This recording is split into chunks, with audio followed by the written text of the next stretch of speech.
Hi everyone! Welcome again to my channel, and today's video guys ay andito ulit ako ngayon dahil i-update ko kayo kung ano na yung mga latest nilang hitsura ngayon mula nung nilagyan ko sila ng UV cut. At meron din akong ipapakilala sa inyo. Ayan, meron nga pala akong bagong biling succulents. So ito nga pala sila ay binili ko lang sa home center. So ito ay mga common succulents lang to. So, dahil wala pa akong ganitong variety, ayun, bumili ako. So, mayroon ditong isa na walang pangalan. Ang nakalagay lang ay Echeveria. Tapos, ang tingin ko nito ay si Lola. Kasi mayroon din kaparihas niya na hitsura doon at may nakalagay na Echeveria Lola. Kaya lang yung grower niya ay iba at iba rin to siya. So ito siya ang mas mura. Kaya ito yung pinili ko kahit wala siyang pangalan. So tingin ko ay si Lola siya. So dati mayroon akong Lola. Kaya lang nag-goodbye siya at hindi ako nakapag-propagate. Kasi nga bigla na lang talaga siyang nagmashi.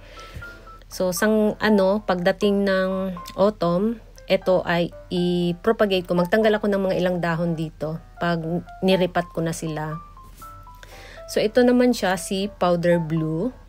So ang ibang pangalan nga pala niya ay si White Rose at magkamukha sila ni Afterglow. So akala ko talaga neto nung nakita ko siya doon naka-display, akala ko ay mag-frill siya kasi kung titigan ko yung dahon niya, yung gilid ng dahon niya, parang nag-frill siya. So, akala ko ay may frill siya. So, nung ni-research ko ay wala pala. So, magkamukha sila ni Afterglow. So, ito naman siya si Supreme. So, ang pangalan nga pala niya dito sa Japan ay si Gekka Bijin. So, mayroon siyang variegation. So, ito na lang siya ang natira doon na Supreme na may variegation. So, ito siya ang binili ko. So, sana maparami ko siya. Yan. Maganda yung variegation niya. At meron siyang isang baby. Yan yung baby niya. Medyo malaki na rin. Tapos, ito naman siya si Blue Frills. So, nung ni-research ko, ang pala niya, ang kulay niya, ay talagang nagbu-blue siya. So, medyo malaki na siya. Ayan. So, hindi pa masyadong frill yung niya kasi siguro is, pa siya? Ano ba yun? Medyo bata pa. Yan, at galing din siya sa loob ng building. So, ayan, medyo bukang-buka siya at medyo nagleggy siya ng konti. At ito naman siya si Tashi. So, ito nga pala ay Graftoria variety. So, aasahan natin na magkakaroon din siya ng mga babies katulad ng Margaret Trapen. Ayan. So, sana maparami ko sila. So, hindi ko pa sila niripat kasi nga yung iba dito ay basa pa yung lupa nila. So, ayaw kong galawin. Baka kasi masira or magkaroon ng yung ugat nila. So, antayin ko muna silang matuyo or mag-aantay ako ng autumn. Yung hindi na masyadong mainit, saka ko na sila iripat ng bagong pot at magtanggal din ako ng mga ilang dahon para gawing leaf propagation para in case na mag-goodbye sila, yung iba ay meron tayong na isave na mga dahon na gawing leaf propagation. At ito naman si Prolifica, pinaulanan ko nga pala to siya nung nakaraan, yung malakas yung ulan, yung binaha, yung greenhouse ko. So, yung time na yun ay nilabas ko nga pala siya para maulanan siya. At ayun, gustong-gusto naman niya. So, yung mga niya ay naglakihan siya bigla. Yan. At kumakapal na rin, pati yung mga babies niya, ayan, malaki na rin. Tapos, ito naman si Zaragoza. Ayan, i-check natin yung rosette niya sa gitna. So, tingin ko talaga sa kanya ngayon ay nag-crested siya. Hindi siya nagkaroon ng mga nung tatlong rosette sa gitna. Hindi siya bumuo ng rosette na tatlo, kundi nag-crested siya. So, ayun. At yung dahon niya, ito nagdikit. Tapos yung mga baby niya sa ilalim, malaki na rin. Ayan. Malaki na yung mga babies niya. Tapos, ito naman siya si Amivoides. So ito nga pala yung isa dito ay akala ko nagmashi na siya ito. Hindi pala. Ayan. Okay naman pala siya. Kasi namutla yung pinakagit ng rosette niya. Akala ko nagmamashi siya or mayroon siyang stem rot or root rot. So ngayon ay okay naman. Ayan, medyo matagal-tagal na rin. Tapos ito naman siya si Peach Boy. So si Peach Boy kahit summer talaga maganda talaga yung dahon niya. Lalo na yung tip niya. Ayan, kung nakita ninyo yung tip, mapula kahit summer. So kung gusto ninyo yung mapula yung tip, mataba, ayan. Bumili kayo ng Peach Boy, maganda.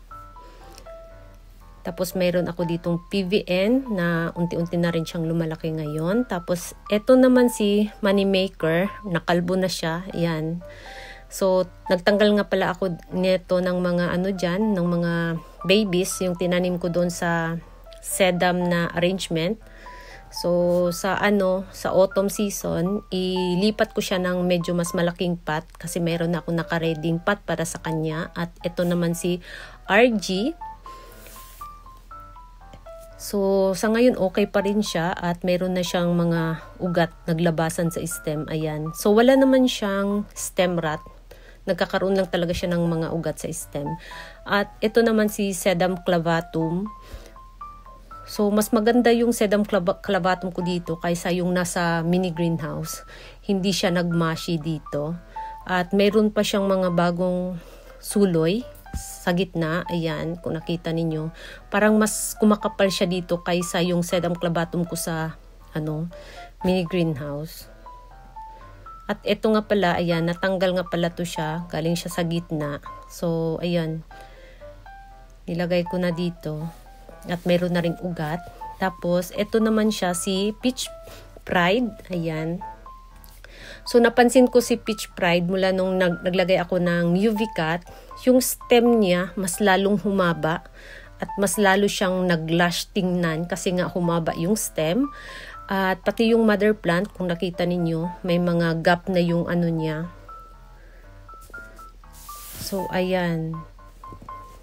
So, naglakihan na talaga sila. Hindi ko lang alam kung ano yung hitsura niya pagdating ng taglamig. So, excited ako makita kung ano yung mga hitsura nila dito pagdating ng taglamig. At ito naman si Dusty Rose na napaka-soft ng dahon. Pero, hindi ko siya pwedeng diligan ngayon kasi nga napakainit. So, 2 weeks ago, ang huli kong dilig sa kanila. So far, okay pa naman din yung dahon nila. Hindi pa rin ganun ka, yung kulubot. So, lang siya, soft lang siya, pero hindi nangungulubot. Yan. At medyo malaki na rin yung rosette niya ngayon, si Dusty Rose. Tapos, ayan yung mga iba kong frills dito. At ito naman siya, si Ionium Lemonade. So, ito nga pala siya, last year, ang bilis talaga niyang magkaroon ng mga stem rot. Tapos, bigla na lang siyang maglagasan yung dahon. So, ngayong taon ay medyo okay siya dito. At ito ring mga ko dito. Ayan. Yung mga naipropagate ko sa boto, okay din sila. At ito naman siya si Agavoides cross polydonis. So napaka-green niya. Yung nasa sa planter pipe ko, yung sobrang laki, hindi ganito ka-green. So tingnan natin ngayon kung gaano kainit ngayon. So alas 4 ng hapon nga pala ngayon. So i-check natin. So, nasa 33 degrees na lang. Kanina is nasa 36 degrees dito, nung tanghali. So, ngayon is hapon na, so nasa 33 na. Medyo bumaba na. At ito naman siya si Kisseringiana. Yan, medyo malaki na rin sila, lalo na yung rosette ng mga mother plant. At ito naman siya si Giserae. So, napansin ko, yung mga rosette nila parang napaka-delicate na. Kapag tanggalin ko yung UV cut dito, tsak na magkakaroon sila ng mga sunburn. So, mas mabilis na silang masunburn ngayon kapag binigla ko silang tanggalan ng UV cut. At ito naman siya, si Polydonis, nung nabili ko, pero tingin ko siya ay si Hanaurara. At mayroon pa pala akong isang nabili na Semperbibum. Ayan, dahil meron siyang variegation, ayun, binili ko at napakaliit ng pot. Ganyan kalaki yung pot, guys.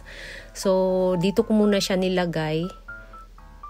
Baka kasi masira siya, maluto siya sa sobrang init kapag nilagay ko siya direct sunlight or nilagay ko siya sa mini greenhouse. So, dito ko muna siya nilagay para yung baby na bago ay mas lalong lumaki. Ayan. At ito naman siya, si Santa Luis. Medyo gumanda na rin yung rosette niya ngayon. Wala na mga itim-itim. At ito rin si Monroe. So, yung bagong dahon ni Monroe ngayon, bumibilog. Nagchachabi yung bagong dahon niya ngayon. Tapos, ito naman si Fleur Blanc. Ayan. At si Silhouette. So, parang yung mga dahon nila ngayon, yung gitnang dahon nila, ay yung parang napaka-flawless na. Yan, yun ang napansin ko sa kanila mula nung nilagyan ko ng UV cut. Tapos medyo bumuka na sila ngayon. Siguro dahil yung UV cut ko nga ay hindi katulad dun sa mini greenhouse na 50%. Ito kasing UV cut ko dito na nilagay ay 70%. Yan. Tapos, ito naman siya si Musan na medyo malaki na rin. I-compare last year, ito siya ay lumiit ng lumiit. So, ngayong taon, palaki naman siya ng palaki. Lalo na yung mga babies. Tapos, ito siya, si Revolution or si Pinwheel. Ang goal ko talaga sa kanya ngayong taon na hindi siya, sumara during summertime. Kasi last year ng summertime, talagang saradong-sarado siya. At napakaliit ng rosette niya. So, yung stem niya ay nakikita mo talaga. So, ngayon, ayan. Buka pa rin siya ngayon. Yan. At napansin ko rin, yung dahon niya sa gilid ay nagpipink. Ayan. Pinkish-pinkish yung dahon niya sa gilid. So, ayan yung hitsura niya during summertime. Tapos, ito naman si, old egg na na rin yung dahon niya, matigas na rin. So, kapag inalog mo siya, pati yung pot naaalog na rin. So, ibig sabihin, marami na talaga siyang mga ugat. Yan, dumidikit na talaga sa lupa yung ugat niya. At ito naman si Ebony, ayun, ganun din. So, matigas na rin yung dahon ni Ebony dito. At ito naman siya si Polylensiana. So, yung hitsura niya ngayon, i-compare doon sa bago ko siyang bili, ay na sila, the same na. Ayan, bumalik na siya sa dati. Kung yung hitsura niya dati, ganun na siya ngayon. Ayan. Ay, yung dahon niya, mahaba na mataba. Tapos, eto naman siya, si Agavoides mira. So, ayan, green na green siya ngayon. So, excited na ako makita siya kapag taglamig na kasi nagiging dilaw siya kapag taglamig. So, ganyan nakakapal yung hitsura niya kapag tiningnan mo siya sa pataas. At ito naman si Leticia, ayan, parang malapit na ako doon sa goal ko na hindi siya magkakaroon ng mga itim-itim na dot at hindi magkakaroon ng mga stem rot. Ayan. So, gumaganda na yung rosette ni Leticia. At ito naman si Elegance, ganun din. So, medyo humupa yung sunburn sa dahon niya kasi nga naglagay ako ng UV cut. So, ayan, wala nang nadagdag na sunburn sa gilid ng dahon niya. At bukang-buka na rin siya dito. At ito nga pala siya, si Supreme, na walang variegation. So, i-compare natin yung hitsura nila, yung may variegation at yung walang variegation. Ayan. So, itong walang variegation, makapal yung niya ngayon, yung farina niya kasi nga nandito siya sa labas. Etong bago kasing bili is nasa loob ng building. So, sana maparami ko yung may variegation.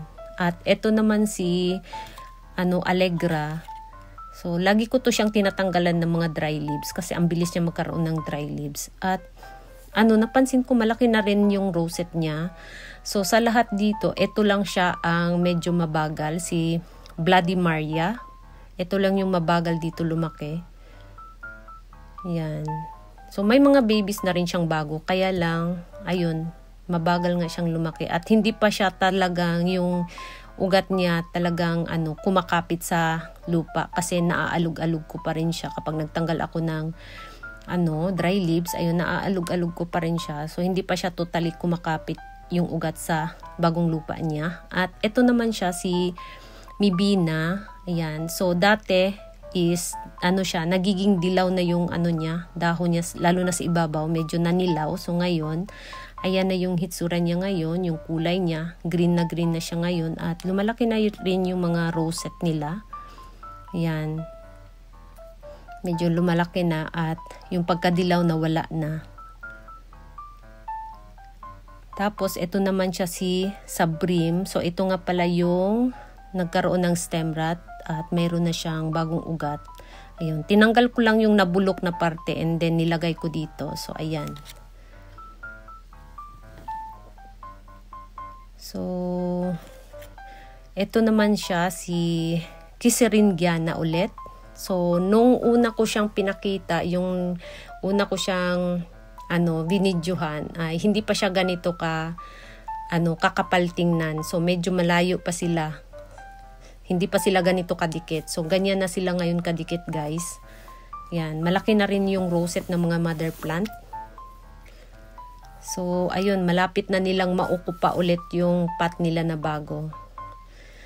Tapos ito naman siya, yung galing sa mga seeds propagation. Ayun, okay na rin. At ito naman si blue jelly beans. At meron siyang mga itim-itim na dot. Siguro dahil direct sunlight sila at rin, mataas yung humidity. Ayan, nagkakaroon sila ng itim-itim sa dahon. Ayan.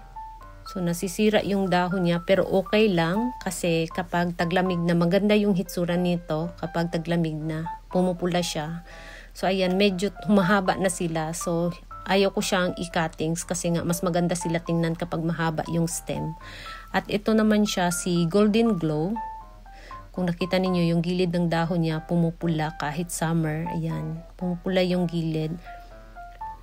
So ito nga pala dati ay hinedcut ko yung mother plant. So ito sila, lang to, mga babies galing dun sa pinaka puno. So ayan, malaki na sila ngayon. At napansin ko rin, nagkakaroon sila ng mga bagong suloy sa stem.